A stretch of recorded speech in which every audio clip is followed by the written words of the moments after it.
Nesse mês de setembro, vamos falar sobre o livro de Juízes e o título da nossa série é Sede de Glória. Eu quero convidar vocês a abrirem suas Bíblias no livro de Juízes, capítulo 3. Então, assim, ao você abrir a Bíblia, saiba que terá sangue, tá?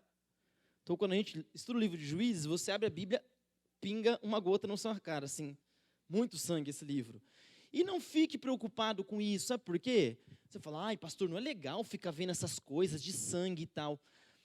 Gente, a nossa cultura é muito Nutella. Nós ficamos muito frescos. Esse povo da Bíblia era acostumado com guerra, era acostumado com violência. E por incrível que pareça, a gente fala que não é acostumado com violência. Em São Paulo, a gente não é acostumado com violência. Nós vemos violência todos os dias, toda hora, muitas vezes nas nossas casas. Nos nossos lares, aí vai ficar escandalizado com a Bíblia? Não, por favor, tá? Vamos ler a Bíblia abençoa. E se está na Bíblia, é porque é para abençoar a gente. Tem gente que gosta de Game of Thrones. O livro de Juízes é melhor que Game of Thrones. Game of Thrones é legal, é um bom seriado. A única coisa que o Juízes perde para o Game of Thrones, para quem não sabe o que é o Game of Thrones, é uma das séries mais assistidas na história da TV. Não vou dizer TV, porque hoje são tudo plataformas de streaming, que é HBO, Netflix, Hulu, mas uma das séries mais assistidas de todos os tempos. É uma série que parou o mundo no último episódio dela. E o último episódio da série Game of Thrones é muito parecido com essa cena que vocês vão ler aqui na Bíblia agora. A diferença é que aqui tem um ensinamento espiritual. Existe um propósito divino. O Game of Thrones era só para ganhar dinheiro de você mesmo, tá? De você e de todo mundo e fazer dinheiro. Aqui tem um objetivo salvífico e por isso que é diferente. Então, se você gosta de filmes desse tipo aí, se você gosta de cenas realistas, aqui você vai ter um prato cheio, livro de Juízes. Antes da gente ler o texto do capítulo 3, eu quero fazer a seguinte observação aqui para vocês. Eu delimitei os textos que a gente vai estudar. Então, para a gente entender e ser eficiente na compreensão de algo específico, a gente precisa fazer um recorte. Aqueles que são acadêmicos e costumam produzir trabalhos científicos, sabem que você precisa fazer um recorte. Então, por exemplo, eu quero estudar o movimento da Assembleia de Deus em São Bernardo do Campo. Quando eu falo isso, eu já estou fazendo um recorte. Qual que é o recorte? São Bernardo do Campo e a Assembleia de Deus. Eu tenho delimitações de estudo. E é isso que a gente vai fazer hoje aqui e todos os dias. Por quê? Porque eu quero deixar bem claro para vocês que o livro de Juízes tem alguns temas claros. E um deles é um ciclo de corrupção. Repito, ciclo de corrupção. Várias vezes no livro de Juízes, vocês vão ver essa frase que vamos ler agora, no verso 12 do capítulo 3 de Juízes. Essa frase vai se repetir muitas vezes. Diz assim: tornaram então os filhos de Israel a fazer o que era mal perante o Senhor. Isso vai se repetir. Tornaram os filhos de Israel a fazer o que era mal perante o Senhor. Várias vezes.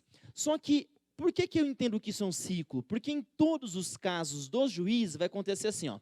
O povo torna a fazer o que é mal perante o Senhor manda punição, depois da punição, o povo sofre, e aqui embaixo, eles começam então a clamar. Eles clamam, depois que eles clamam, o Senhor suscita um libertador. O libertador liberta, então eles têm paz. Aí lá no outro capítulo vai falar assim, e o povo voltou a fazer o que era mal perante o Senhor. Aí o Senhor vai e pune. Vamos ler aqui, verso 12, vamos dar sequência aqui no texto. Verso 12, tornaram então os filhos de Israel a fazer o que era mal perante o Senhor. Mas o Senhor deu poder a Eglon, rei dos Moabitas, contra Israel, vírgula e segura. Quem disse que o Senhor não pune? Quem disse que o Senhor não quebra? Quem disse que o Senhor não manda justiça? Deus manda. Isso aqui faz parte do ciclo de Juízes. Duas coisas podem acontecer. Deus pode permitir que algo aconteça, e Deus pode fazer com que algo aconteça. E a Bíblia está dizendo aqui que Deus deu poder ao rei Moabita para ferir Israel. Não precisamos ter dificuldade com isso, nenhuma. Porque Deus é soberano e se Ele precisar punir, Ele vai punir. Eu sou o pai. Se eu precisar corrigir, eu vou corrigir. Eu vou corrigir. Eu me lembro de uma família que eu conheci lá nos Estados Unidos. E sabe que, eu falo América, mas é errado falar. Nos Estados Unidos da América, não se pode muito bater na criança, né? É muito comum pessoas famosas serem processadas, às vezes serem presas, porque deram uns tapinhas no bumbum da criança, né? Ou umas chineladas, ou umas cintadas, aí vai aumentando o nível, né, da raiva da pessoa. Então acontece isso. E eu lembro lá que um menino lá numa igreja brasileira que eu frequentava lá em Massachusetts, um menino voltou da escola falando assim, pai, a professora falou que se você bater em mim, eu posso falar para ela que ela vai chamar a polícia para você e você vai ser preso. Esse pai pegou esse menino, comprou uma passagem para o Brasil, trouxe ele aqui para o Brasil. Chegou no aeroporto, deu uma surra nele e falou assim, olha, eu sou teu pai, moleque. Nem que eu tiver que voltar 20 vezes aqui no Brasil para você entender que eu sou seu pai, você vai entender que eu sou seu pai. Agora vamos voltar para o livro de Juízes aqui. Deus falou assim, eu vou dar poder para Eglon contra Israel. É isso que o verso diz aqui, a Bíblia está dizendo isso, não precisa pensar outra coisa. Verso 13. E ajuntou consigo os filhos de Amon e os amalequitas, e foi e feriu Israel, e apoderaram-se da cidade das palmeiras. Pausa. Cidade das palmeiras é a cidade de Jericó. Continuamos.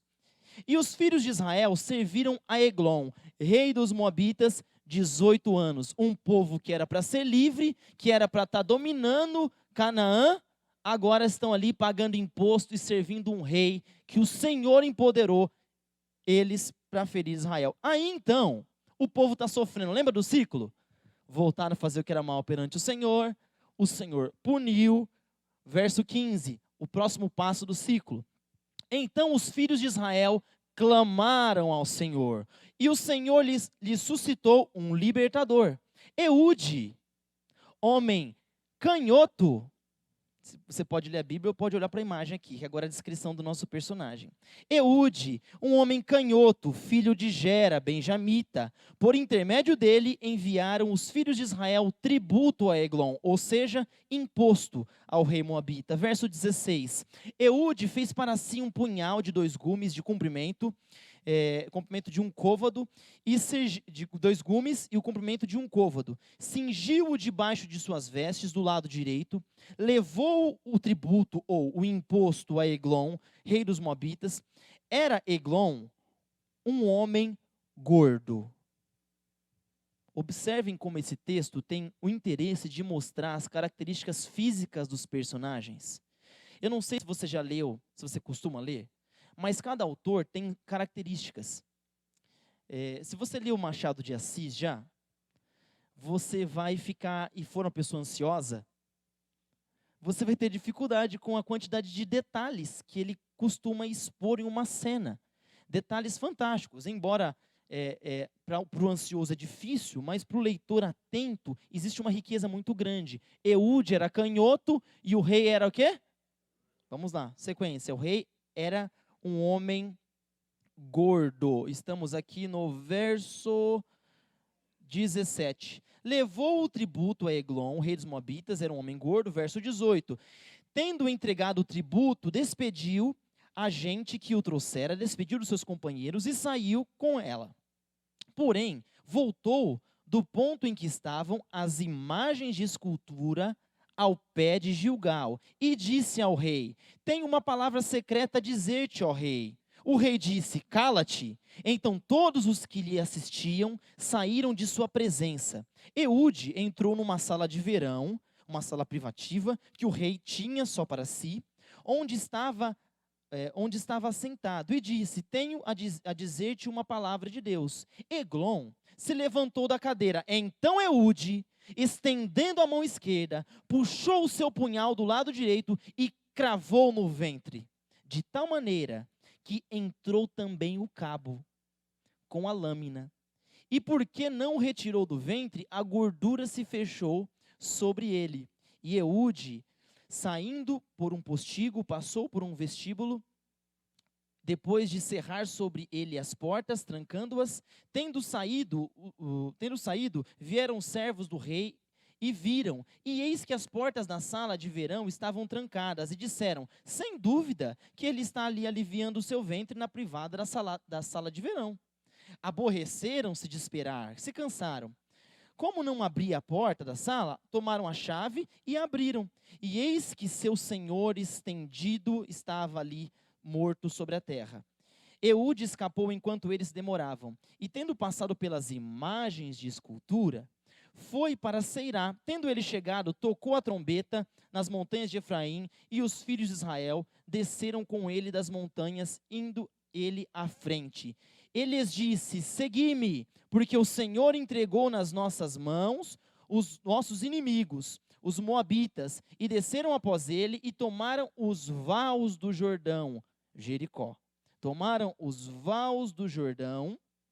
Espera que toda vez que eu paro eu perco aqui, que eu já estou ficando meio cego. Os vaus do Jordão contra os moabitas, e a nenhum deles deixaram passar. Verso 29.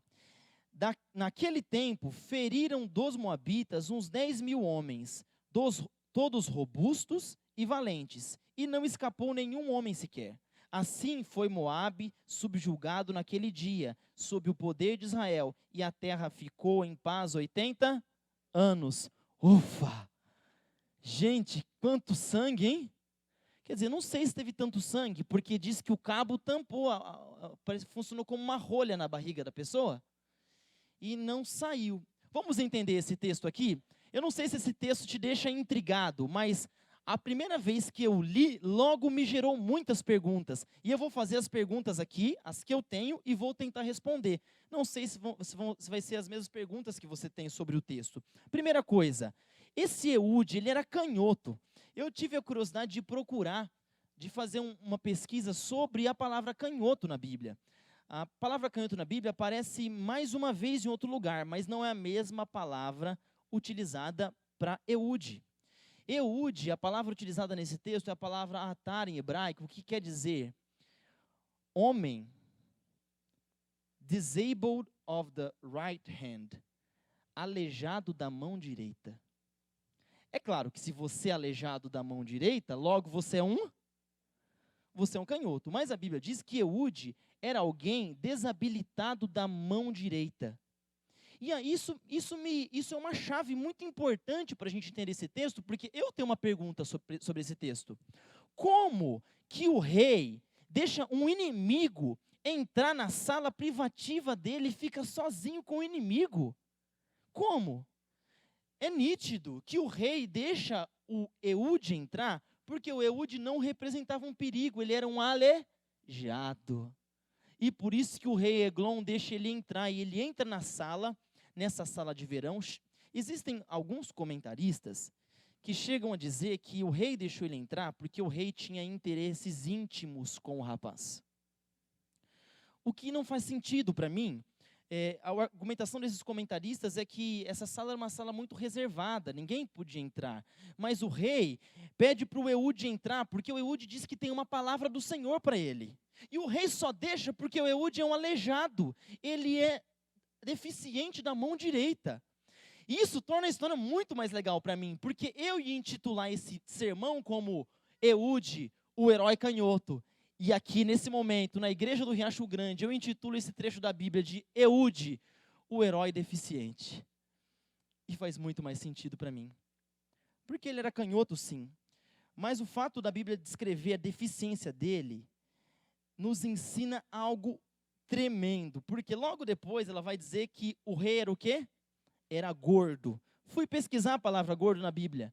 E nenhuma vez a palavra utilizada para o rei Eglon é utilizada na Bíblia para se referir a um ser humano.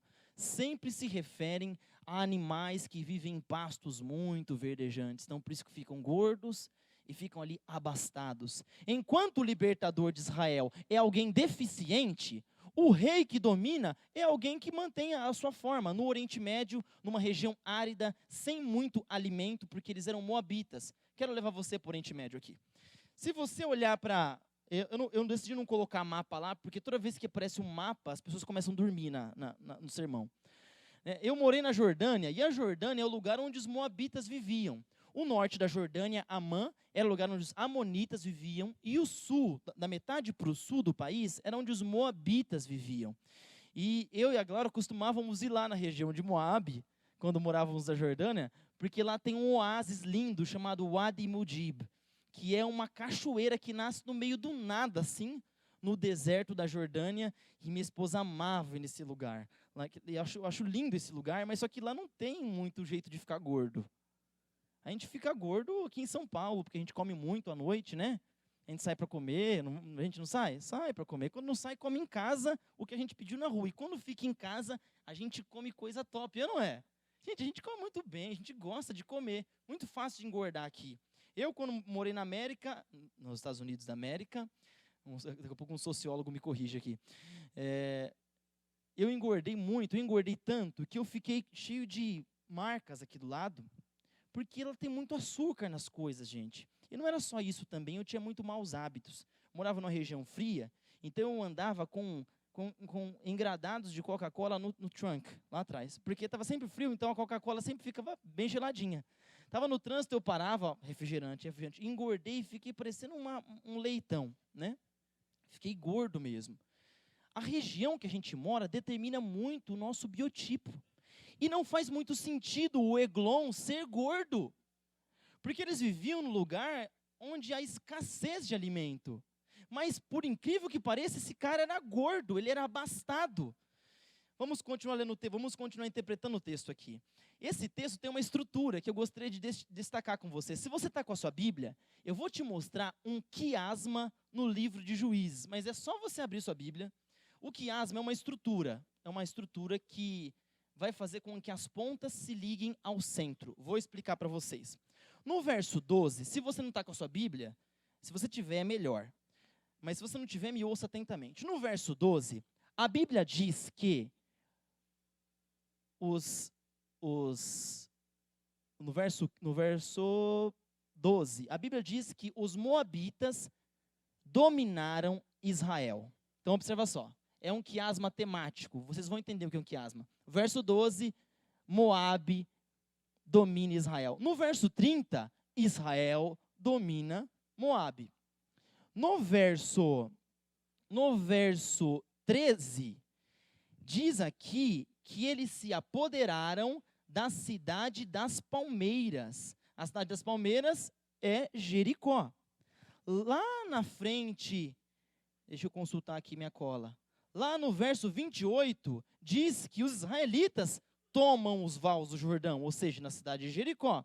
No verso 18, se você acompanhar, você vai ver que o Eude manda os companheiros embora. No verso 27, o Eude chama os companheiros de volta. No verso 19, o Eude passa pelos ídolos. No verso 26, o Eude passa de novo pelos ídolos. No verso 20, o rei está sentado. No verso 25, o rei está caído. No verso 20, o Eude entra. No verso 23, o Eude sai. E no meio desse quiasma está ali o rei morto, a vitória de Israel e a glorificação do nome de Deus. O Samuel, que escreveu esse livro aqui, sabe aquele Samuel, menino da Bíblia? Aquele menino lá da Ana, ele que escreveu o livro de Juízes. Ele tinha intenção, para a gente aqui, de colocar esse quiasma para mostrar alguns elementos importantes quando a gente for ler o texto.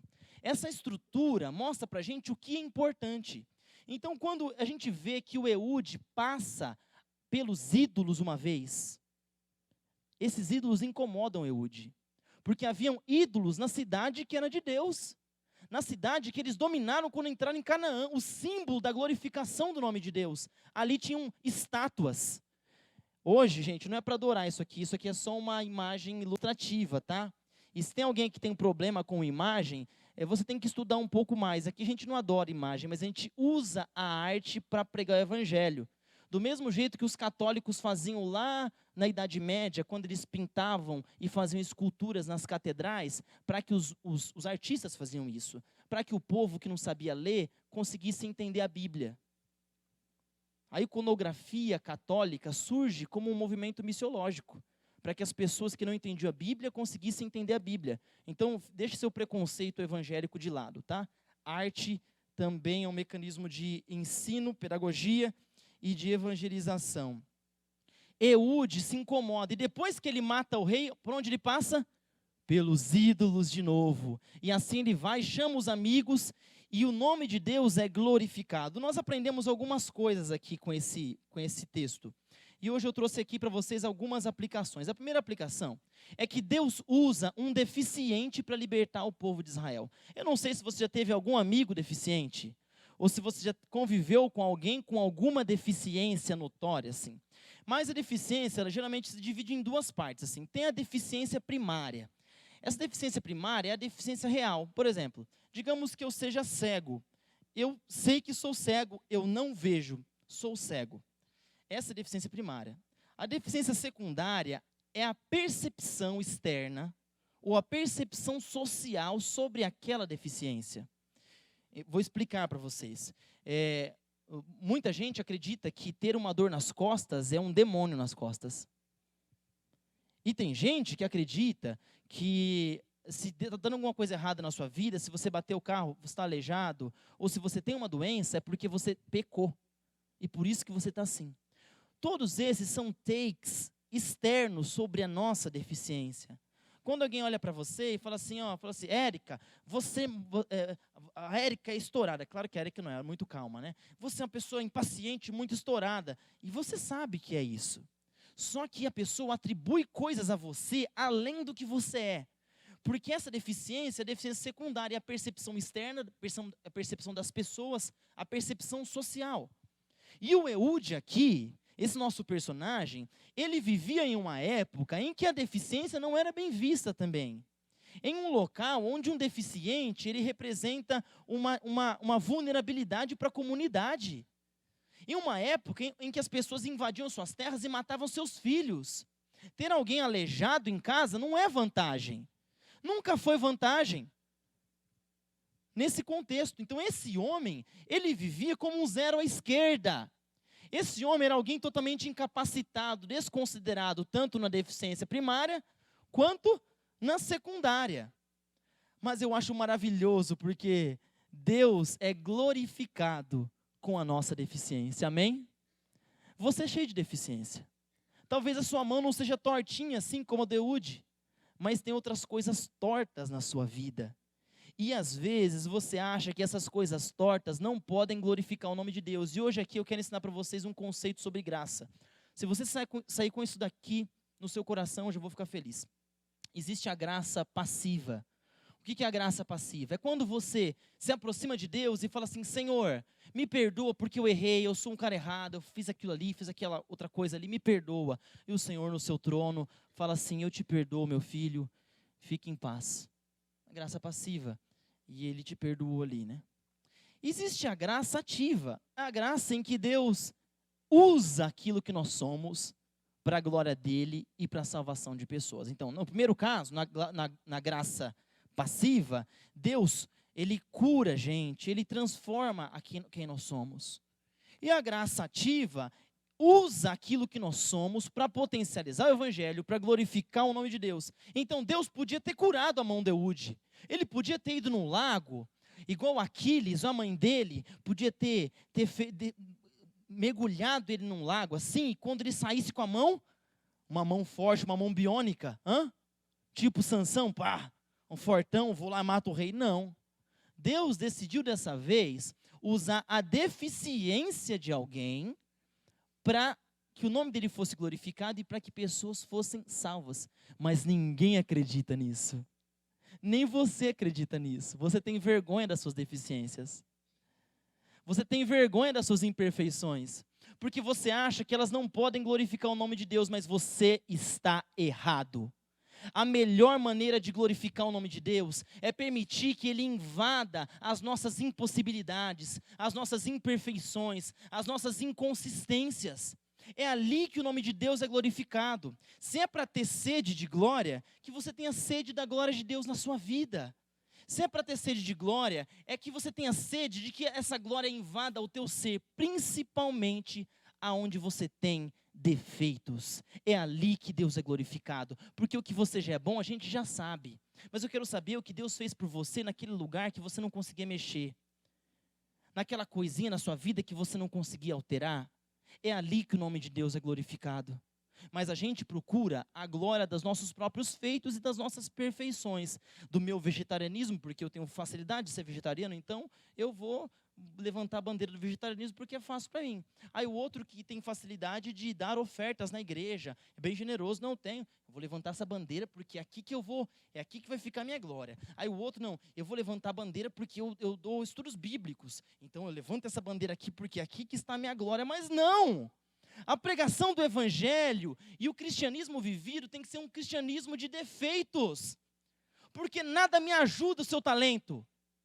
Nada me ajuda a sua qualidade, é sua. Eu quero encontrar gente com quem eu possa me identificar. Gente que eu possa entender que é tão falho quanto eu, mas por alguma razão, pela graça de Deus, ele foi transformado. E assim você dá glória a Deus com a sua vida. Você só consegue dar glória a Deus quando Deus interfere no seu defeito, na sua deficiência, na sua inconsistência, na sua impossibilidade. Enquanto não nos abrimos para que Deus interfira nas nossas impossibilidades, a gente vai continuar com sede da nossa própria glória. Mas quando permitimos que Deus invada aqueles lugares que a gente não pode mexer e não consegue alterar, aí essa sede da glória de Deus vai aumentar cada vez mais. Sabe por quê? Porque você fala, não acredito que Deus me ajudou a me tornar essa pessoa quem eu sou.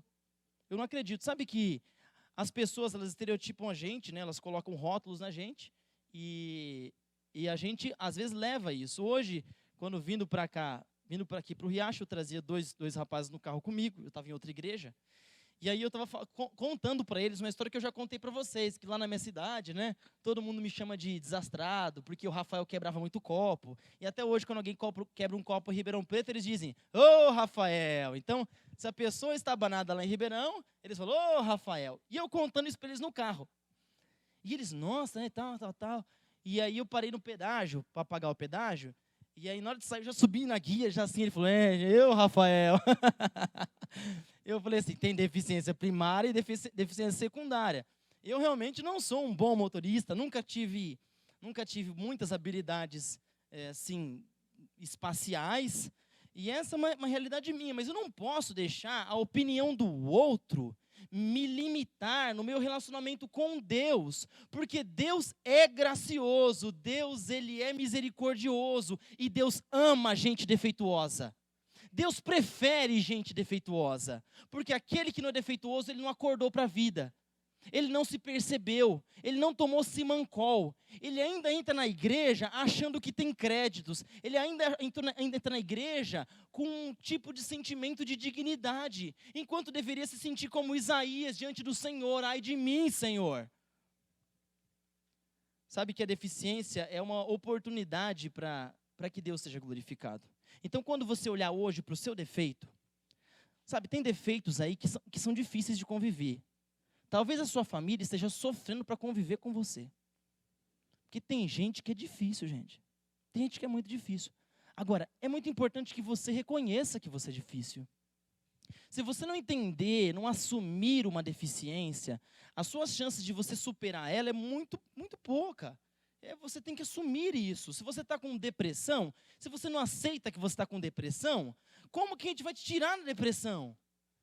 Como que eu vou tratar numa coisa que você nem aceita que você está? Se você é uma pessoa que tem tendências ao adultério, aceite e assuma que você é essa pessoa. Porque enquanto você fingir que você é esse sepulcro aí bonitinho, que por dentro não fede, e você passa um cal por fora e fica bonito e branco, você vai continuar escravo. E Deus não pode te salvar, Ele manda libertador. Deus manda libertador. Eu não sei que parte do ciclo da sua vida, se você está onde você está. Se você está voltando a fazer o que era mal, se você está sendo punido por Deus. Eu não sei se você está agora clamando ao Senhor por libertação. Eu não sei se está no momento agora do Senhor enviar o libertador. Eu sei que Ele envia. A pergunta é, você deseja? Você acredita em um libertador, mesmo que seja manco, que seja deficiente? Mesmo que não seja uma pessoa? Por mais que seja uma situação ou não, ou uma coisa, Deus envia libertadores para nós. A nossa inconstância, ela não pode desanimar a gente. As pessoas costumam dizer assim, ó, se você não é constante, para mim não tem jeito. Você tem aquele seu funcionário lá na empresa, né? Seu funcionário está lá, e aí ele trabalha, ó, de segunda a quinta, ele é um avião, nossa, produz muito, mas na sexta-feira, esse cara chega um bagaço no trabalho. Você fala, meu Deus do céu, esse cara não está fazendo nada hoje, o que está acontecendo? Aí você descobre que na quinta é o dia que ele se junta para jogar pôquer com os meninos da casa dele, os primos dele. E ele bebe um pouquinho de conhaque, depois do pouquinho do conhaque o negócio já fica mais, e vai mais conhaque, e aí ele chega de ressaca, acabado, não produz naquele dia. Empresarialmente, a gente não aceita isso. Mas as pessoas são assim. Tem dia que elas tomam um porre à noite. Né? E tem dias que, às vezes, não é conhaque. Às vezes é a tristeza da vida só. Às vezes a tristeza de uma noite sua acaba com uma semana sua. Aí a pessoa olha para você no trabalho, nossa, essa pessoa não produz. Essa pessoa, olha a situação dessa pessoa, não tem condições. Deus não enxerga assim, nós somos intermitentes por natureza. Nós ficamos tristes e ficamos felizes. Nós ficamos com energia e às vezes ficamos sem energia. Um dia somos novos, outro dia somos velhos. Nós vamos assim intercalando nesse constante vir a ser, vamos sendo, deixando de ser, nos tornando outras coisas, e assim que a graça de Deus nos acolhe e nos aceita. Por não entender isso, muita gente se separa. Por não entender isso, muito filho abandona o pai, muito pai abandona o filho, muito filho abandona a mãe, muitas famílias se acabam, porque não entendem que o ser humano é um ser por natureza intermitente. Então, se você nesse ciclo seu da sua vida, parecido com o de Juízes, que vai se repetir durante todos os sábados que falamos aqui, você passa para o momento de voltar a fazer o que é mal, é punido pelo Senhor, clama, e o Senhor manda o libertador, não tenha vergonha disso. Tenha vergonha de estar fora do ciclo, porque só está no ciclo quem considera a pessoa de Deus. Só está no ciclo quem considera a possibilidade de estar errado. Só está no ciclo quem é humilde o suficiente para entender que está tentando levar o carro na estrada, mas está difícil não passar em cima da tartaruga. E a gente fica tentando, né? A vida é isso, a vida cristã. Quem disse que ia ser essa coisa reta, perfeita? Não vai ser e nunca será. E se tem sido na sua vida, tem alguma coisa errada com a sua percepção da sua vida. Você está com dificuldade de se perceber. Porque a nossa natureza, ela é intermitente. É assim que nós somos. Quero dizer para você que se nesta manhã você veio aqui para essa casa de oração com algum pesar no coração, com alguma coisa te separando dos santos como eu, porque eu sou muito mais santo que vocês, você sabe disso, né? Eu não estou brincando não, estou falando sério, eu sou muito mais santo que vocês. Vocês estão quase levando a sério isso agora, né? Eu sou muito mais santo que vocês, eu estou usando a palavra santo aqui no sentido de imaculado, de puro. Vocês acreditam que eu sou muito mais puro que vocês? Acreditam, gente? Vocês acreditam muito em mim, vocês são lindos. Obrigado, olha. Vão se frustrar, coitados. Eu não sou, ninguém é. E quem prega isso é um louco. E quem acredita é mais louco ainda. É mais louco ainda.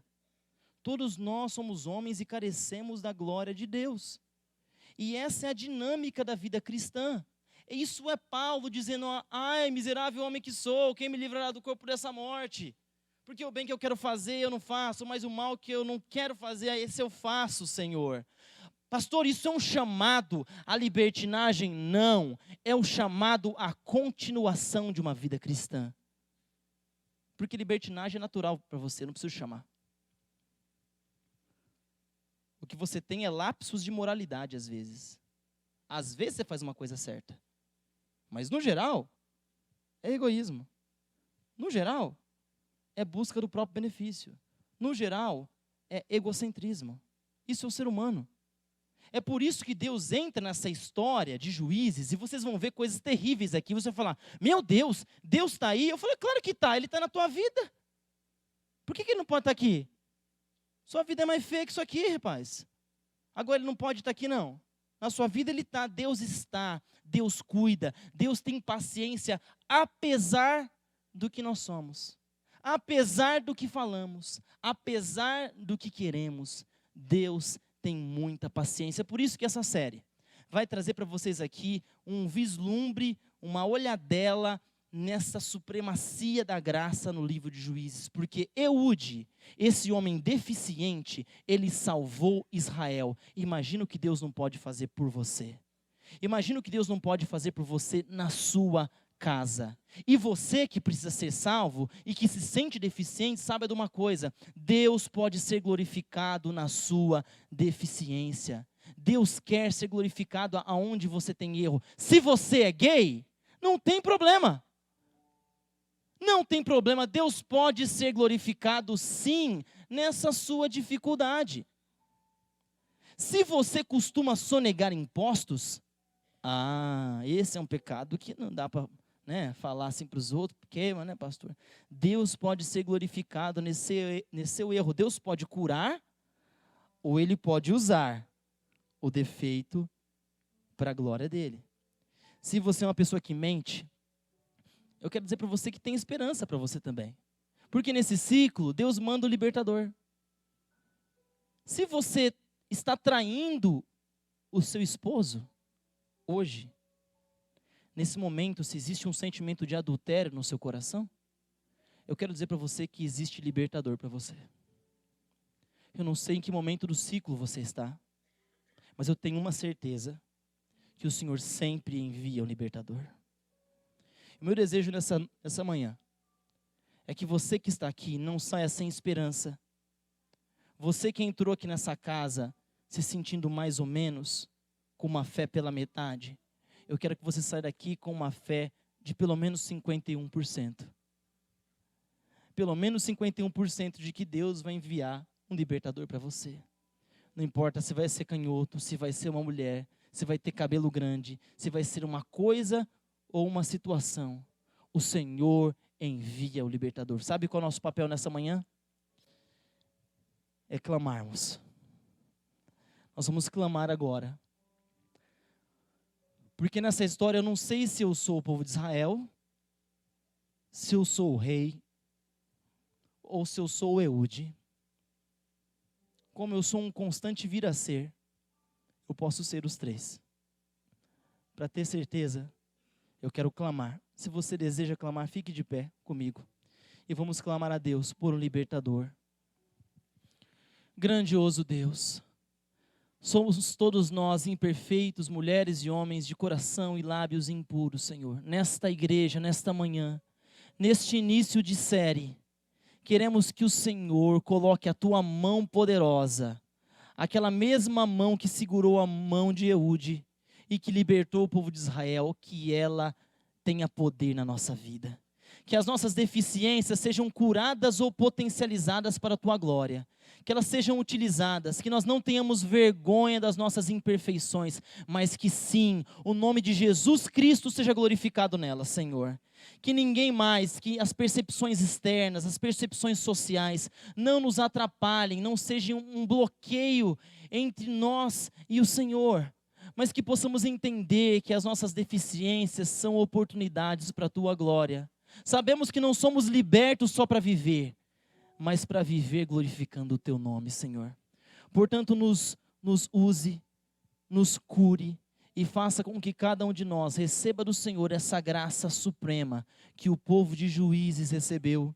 E que no nosso ciclo de corrupção, de punição, clamor e libertação, independente onde cada um esteja nesse momento, que todos nós temos a certeza de que um dia, mesmo que demore, e mesmo que continue doendo até lá, até o fim da vida com um defeito, com uma deficiência, que um dia o Senhor mande o libertador. E que esse libertador nos traga tempos de paz na tua presença. Em nome de Jesus assinamos essa oração. Amém.